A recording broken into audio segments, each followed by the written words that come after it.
My name is Gwen Olsen, and I am the author of Confessions of an RX Drug Pusher. I'm a 15-year veteran of the pharmaceutical industry, and I left in the year 2000. And what I would like to do today is I would like to dispel the myth that the pharmaceutical industry is in the business of health and healing. Because in fact, what the pharmaceutical industry is in the business of doing is disease maintenance and symptoms management.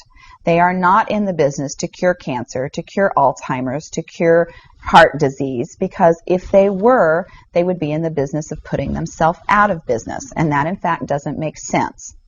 I don't want people thinking that I am a conspiracy theorist, because in fact there is no theory behind what I'm telling you. It's all provable. And what I'm saying is provable is that the pharmaceutical industry doesn't want to cure people. You need to understand, specifically when we're talking about psychiatric drugs in particular, that these are drugs that encourage people to remain customers of the pharmaceutical industry. In fact, you will be told if you're given a drug such as an anxiolytic or an antidepressant or an antipsychotic drug that you may be on the drug for the rest of your life. And very frequently people find that they are on the drugs for a very long period of time, if not permanently, because they're almost impossible to get off of. Some of them can have very serious withdrawal symptoms, and most of them can have extremely serious withdrawal symptoms if they're stopped cold turkey, but some people even experience withdrawal symptoms when they try to titrate or they try to eliminate the drug little by little, day after day.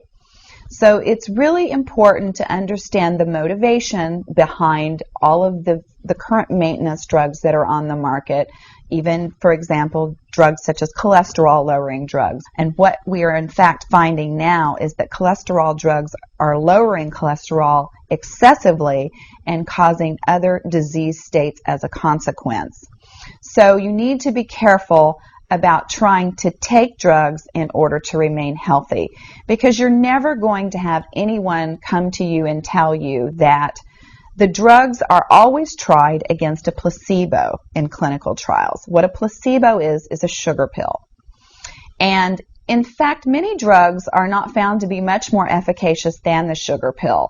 And in a case in point actually is the recent clinical trials that were released in the meta-analysis that came out of the UK on antidepressants, on the newer SSRI, selective serotonin reuptake inhibitor antidepressants.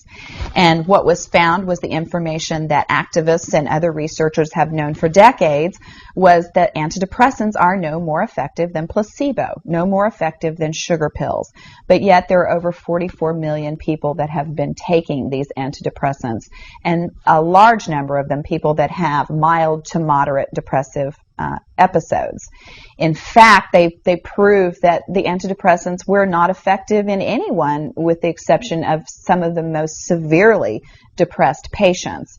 And I can tell you from personal experience that there are a number of things that depressed patients can do to improve their mental status aside from drugs that are quite effective and in fact more effective than placebo.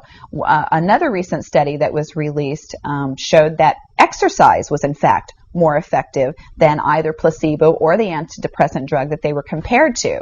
But just like Bill Maher said in his show, we're never going to hear any ads on television that are sponsored by anybody saying, the New England Journal just announced that exercise is twice as effective as antidepressants in curing depression.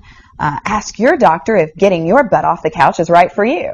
You're never going to get that kind of good information, fair, balanced information, as long as Pharma is funding the major TV stations, the advertising that supports those television stations, the major journals, and all of the advertising that supports the major journals.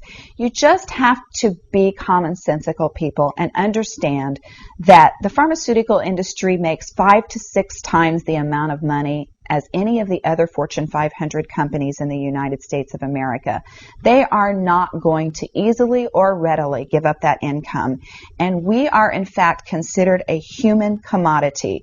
Our loved ones, our children, our elderly are considered cash cows that are preyed upon by pharmaceutical reps such as myself, who are encouraged to go in and build market shares without thinking about the consequences to patients, without knowing the misinformation that they are distributing, without being aware that the clinical data has been contrived, or that the patient populations have been cherry-picked, or that the side effects have been minimized and reported in such a manner that it doesn't present the information correctly.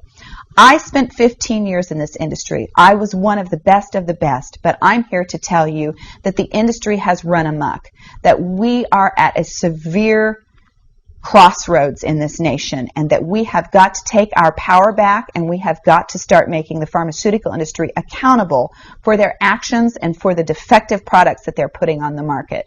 It won't be long before every American is affected by this disaster, and we need to be aware of what the differences are between diseases, between disorders, and between syndromes. Because if it doesn't have to be scientifically proven, if there are no tests, if there are no blood tests, CAT scans, urine tests, MRIs, if there is nothing to document that you have a disease, then you in fact do not have a disease, you have a disorder, and it has been given and has been diagnosed pretentiously, and you need to get yourself educated and understand that there are options, and those options are much more effective than drugs.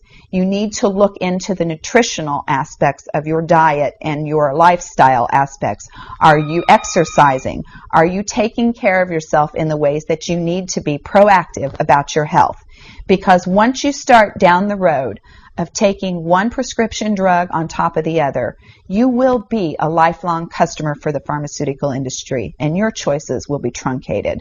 So I would like to ask you to please self-educate, be proactive, and share the information with others.